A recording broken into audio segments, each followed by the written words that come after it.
حمد خدا سے تر ہے زبانیں، کانوں میں رس گھولتی ہیں اذانیں۔ حمد خدا سے تر ہے زبانیں، کانوں میں رس گھولتی ہیں اذانیں۔ بس ایک صدا آ رہی ہے برابر، بس ایک صدا آ رہی ہے برابر، اللہ اکبر، اللہ اکبر، اللہ اکبر، اللہ اکبر۔ اور بھیجا ہے جنت سے تجھ کو خدا نے، چوما ہے تجھ کو میرے مصطفیٰ نے۔ بھیجا ہے جنت سے تجھ کو خدا نے، چوما ہے تجھ کو میرے مصطفیٰ نے۔ اے حجر اسود تیرا مقدر، اے حجر اسود تیرا مقدر، اللہ اکبر، اللہ اکبر۔ مولا سبھی اور کیا چاہتا ہے، بس مغفرت کی عطا چاہتا ہے۔ مولا سبھی اور کیا چاہتا ہے، بس مغفرت کی عطا چاہتا ہے۔ بخشش کے طالب پر اپنا کرم کر، بخشش کے طالب پر اپنا کرم کر، اللہ اکبر، اللہ اکبر۔ کعبے کی رونق، کعبے کا منظر، اللہ اکبر، اللہ اکبر۔ جزاک اللہ، سبحان اللہ، بہت ہی اچھا کلام آپ نے پیش کیا۔ اور ناظرین اب گفتگو کی جانب بڑھیں گے۔ سب سے پہلے میر صاحب سے گزارش، اتحاد بین المسلمین کی ضرورت کے حوالے سے کیا بتائیں گے ہمیں؟ بسم اللہ الرحمن الرحیم۔ ہمیں بہت شکریہ آپ کا بھی اور سچ ٹی وی کا بھی، یہ لوگوں کی رہنمائی کے لیے آئے روز بڑے مفید اور خوبصورت موضوعات لے کر آتے ہیں۔ گزارش یہ ہے کہ امت واحدہ نبی علیہ السلام نے جس چیز کی جد و جہد فرمائی وہ نفرتوں کو ختم کیا اور محبتوں کو عام کیا ہے۔ بے شک، حضور رسول امن بھی ہیں، رسول محبت بھی ہیں۔ بے شک، بے شک، سارے انبیاء کرام علیہ السلام کی بنیادی جد و جہد بکھرے ہوئے انسانوں کو مجتمع کرنے کی تھی۔ چونکہ اس قافلہ نبوت کے سب سے آخری اور سالار اعلیٰ ہمارے اور آپ کے نبی دو جہاں صلی اللہ علیہ وآلہ وسلم ہیں۔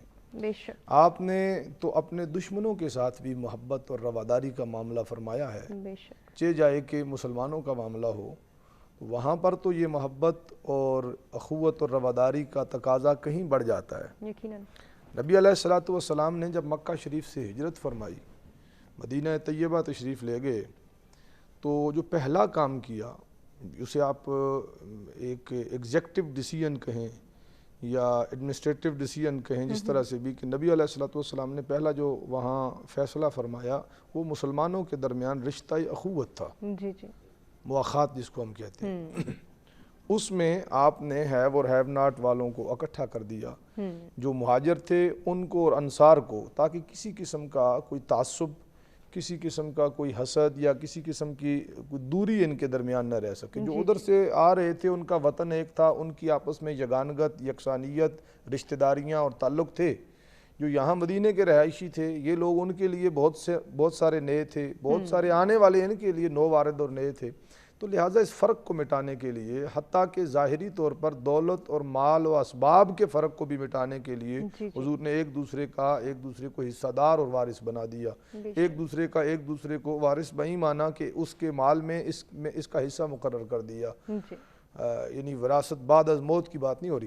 تو نبی علیہ السلام نے یہاں سے آغاز فرما کر پھر آپ روزانہ ہر مسلمان میں وہ والی بات کر رہا ہوں, عموماً جب ہم اتحاد کی بات کرتے ہیں, بڑی بڑی کانفرنسز اور سیمینارز ہوتے ہیں, تو جس آیہ کریمہ کے مفہوم کا سب سے زیادہ استحصال ہوتا ہے وہ یہ آیہ وَاعْتَصِمُوا بِحَبْلِ اللَّهِ جَمِيعًا وَلَا تَفَرَّقُوا. ہر کوئی اس آیت کو پڑھ کے اپنے مخصوص مقاصد حاصل کرتا ہے, عمل کوئی نہیں کرتا. اس پہ ہم آ سکتے ہیں, بات کر سکتے ہیں, لیکن میں وہ بات کر رہا ہوں جو ایک لے مین کو بھی بآسانی سمجھ آتی ہے. نماز کی ترتیب ہوئی, اللہ تعالیٰ ہر جگہ پہ سننے والا ہے, گھر میں بھی وہی خدا ہے, مسجد میں بھی وہی ہے, کعبے میں بھی وہی ہے, کوئی الگ تو نہیں. یہ ہے کہ گھر میں وہ دور ہوتا ہے تو مسجد میں جا کے قریب ہو جاتا ہے, ایسا بھی نہیں ہے. مسجد اللہ کا گھر ہے تو مسجد میں جائیں گے اللہ قریب, چلے مسجد میں جا کر بھی اپنی اپنی پڑھی جا سکتی تھی. ترتیب ہی یہ دی کہ ایک ہی صف میں کھڑے ہو گئے محمود و ایاز, نہ کوئی بندہ رہا نہ بندہ نواز. تو ترتیب ایسی دی اسلام نے کہ بھئی آپ ایک ہی صف میں کھڑے ہو جائیں, اس میں کوئی وہ گریڈنگ نہیں کی, کسی قسم کی الگ الگ کیٹیگریز نہیں بنائیں کہ جی عمراء یہاں کھڑے ہو جائیں, غرباء یہاں کھڑے ہو جائیں, شیوخ یہاں کھڑے ہو جائیں, عالم یہاں, جاہل یہاں. نہیں, جو جس وقت میں تشریف لایا ہے وہ اپنی پہنچ اور اپنی دسترس اور استعداد اور ایکسیس کے حساب سے کھڑا ہو جائے. کوئی اس کو یہ نہیں کہہ سکتا کہ تمہارا سوشل سٹیٹس یہ نہیں ہے, تم پہلی صف میں نہ کھڑے ہو. لہذا جس نے پہلے آنا ہے وہ پہلے آ کے کھڑا ہو جائے گا. تو رنگ و نسل کی یہاں ایک امتیاز کو ختم کر دیا. یعنی علمی اور غیر علمی خاندانی جو تفاوت ہوتا ہے, تفرقہ ہوتا ہے, اس کو ختم کر دیا. ہر طرح کے تفرقات کو, ہر طرح کے اختلافات کو, ہر طرح کے جھگڑوں کو مٹا کر ایک صف میں سب کو لا کر کھڑا کر دیا. اجتماعی پنجگانہ نماز ہمیں اس بات کی تعلیم دیتی ہے کہ اسلام ہمیں ایک دیکھنا چاہتا ہے اور ایک دوسرے کے ساتھ مربوط کرنا چاہتا ہے. اور اس کو آپ براڈر پرسپیکٹو میں دیکھیں گے تو نبی علیہ السلام نے ارشاد فرمایا امت میری جو ہے وہ جسد واحد کی طرح ہے, ایک جسم کی مانند ہے. جسم کے کسی عضو میں, کسی پارٹ آف باڈی میں, کہیں بھی جسم میں آپ کو کوئی تکلیف محسوس ہو تو پورا بدن بے قرار ہو جاتا ہے. یہ مثال مسلمانوں کی امت کی ہونی چاہیے کہ دنیا کے کسی خطے کا مسلمان بھی اگر مضطرب ہو تو اس کے درد کو دوسرے مسلمان محسوس کریں. اور باہمی پھر اس نماز سے نکل کے جمعہ سے نکل کے عیدین سے نکل کے حج کے اجتماع کی مثال آپ لے لیں تو امت کے دکھ درد ایک ہیں, امت کا ہدف ٹارگٹ ایک ہے, امت کا خدا, نبی, قرآن اور نظام ایک ہے. امت کیوں ایک نہیں ہے, اسی پہ ہم سوچ رہے ہیں اور ہم سب کو سوچنا چاہیے اور ایک ہونا چاہیے. سوچنا چاہیے اور اس کے حوالے سے ہمیں اقدامات اٹھانے چاہیے. آغا صاحب خوبصورتی سے آغاز کیا میر صاحب نے. آپ سے بھی میرا یہی سوال ہے کہ اتحاد بین المسلمین کی جب ہم بات کرتے ہیں تو ضرورت سے پہلے اس کی اہمیت پر غور کرنا بہت زیادہ جو ہے وہ ہمارے لیے امپورٹنس رکھتا ہے کہ ہم اس کی اہمیت کو اجاگر کر سکیں. اعوذ باللہ من الشیطان الرجیم, بسم اللہ الرحمن الرحیم. پہلے تو آپ کا شکریہ سچ ٹی وی کا. دوسری بات یہ کہ امیر صاحب نے بہت پیاری گفتگو سٹارٹنگ لے کر آئے کہ اتحاد شروع کہاں سے ہوا. یعنی ہم لوگ ابھی جو اگلا ٹاپک جو اسوہ رسول ہے, حسنہ ہے, اس میں بھی ہم اس چیز کو لائیں گے انشاءاللہ. لیکن یہ ایک بہت پیاری بات تھی کہ ہم اتحاد کو لا رہے ہیں پیغمبر کی ذات سے کہ پیغمبر نے اتحاد بین المسلمین کس طرح قائم کیا اور کر کے بتایا. اب جب ہم اس دور میں آئیں گے تو ہم رسول کی ذات کو دیکھیں گے. پہلا کچھ چیزیں امت مسلمہ میں مشترکات ہیں اور پیغمبر نے جو انصار اور مہاجرین کے درمیان جو اتحاد کروایا تھا وہ بھی کچھ مشترکات کے بیس کروایا تھا. ہر ایک دونوں کے درمیان میں جو مشترکات تھے ان کو ایک دوسرے کا بھائی بنایا. اب جب اس دور میں آپ دیکھتے ہیں تو تمام امت کے درمیان میں کچھ مشترکات ہیں. ہم اگر ان مشترکات کو لے کے بیٹھیں, ان مشترکات پہ اتحاد کر لیں تو ہم اس وقت اس اسلام کی بہترین امت بن سکتے ہیں. اگر اتحاد نہیں ہے, آپ اس وقت کے چیلنجز کو دیکھیں, جس پاکستان جس پوزیشن پہ اس وقت کھڑا ہوا ہے, جس چیلنجز کا پاکستان کو سامنا ہے, آپ اگر ورلڈ کے لحاظ سے پاکستان کو دیکھیں تو پاکستان گلوبل کے لحاظ سے اسلامی ممالک کا دل کہلاتا ہے. کیونکہ اس کو لاک گیٹ وے بھی کہتے ہیں. ہر ایک نے گزرنا یہاں سے ہے اب چائنا کو پاکستان کی ضرورت ہے, روس کو پاکستان کی ضرورت ہے, اگر ان کو ضرورت ہے تو اس کے جو بارڈر لگ رہے ہیں ہمارے ایران کے ساتھ, پھر آگے عراق کے ساتھ شام کے ساتھ لبنان, اس طرف دوسری طرف افغانستان کے پیچھے جتنے بھی اسلامی ممالک ہیں, ان سب کو اس پاکستان کی ضرورت ہے. اس وقت جو حالات پاکستان میں پیدا کیے گئے ہیں, یہ جو تفرقہ بازی ہے, فرقہ واریت کی فضا کو قائم کیا گیا ہے صرف اس لیے کہ پاکستان میں نہ امنی لائی جائے, شیعہ سنی, دیوبندی, بریلوی, وہابی, ان سب کو آپس میں الجھا دیا جائے. اگر یہ الجھیں گے پاکستان کا امن خراب ہوگا.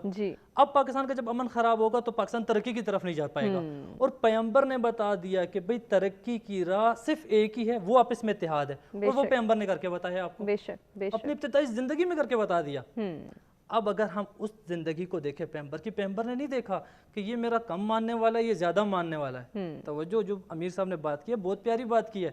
پیغمبر نے نہیں دیکھا یہ میرا زیادہ ماننے والا ہے, یہ کم ماننے والا ہے, یہ مجھ پہ کم ایمان رکھتا ہے, یہ زیادہ ایمان رکھتا ہے, لہٰذا ان دونوں کو جو ایمان زیادہ رکھتے ہیں انہیں آپس میں ملاؤ, جو کم ایمان رکھتے ہیں انہیں آپس میں ملاؤ. ایسا نہیں کیا پیغمبر نے. بالکل پیغمبر نے جیسا ایک دوسرے کے ساتھ تھے ان کو ویسا بنایا ہے. واہ, کیا ایمان کی بات ہی بیچ میں نہیں تھی. بہت خوب. ممکن ہے کہ دو بندے آپس میں ملے ہوں, ان کا ایک کا ایمان زیادہ ہو ایک کا کم ہو, لیکن اخوت اور بھائی چارے کی فضا پیغمبر نے قائم کر کے بتا دی کہ آنے والے نسلیں یاد رکھ لیں کہ جب آپ کو مشکل پیش ہے اس اخوت کو دیکھ لو, اس عمل پیغمبر کو دیکھ لو, آپ تمام مشکلات سے باہر آ جائیں گے. بہت خوب. آغا صاحب کنٹینیو کرتے ہیں, ہمارے ساتھ ہمارے ریگولر کالر امتیاز کراچی سے موجود ہیں, دیکھتے ہیں کیا شیئر کرنا چاہیں گے. السلام علیکم امتیاز.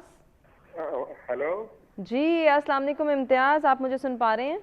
جی وعلیکم السلام میم. سب سے پہلے تو میری آواز جہاں تک جاتی ہے سب سے ریکویسٹ ہے کہ درود و سلام کا کثرت سے ورد کریں.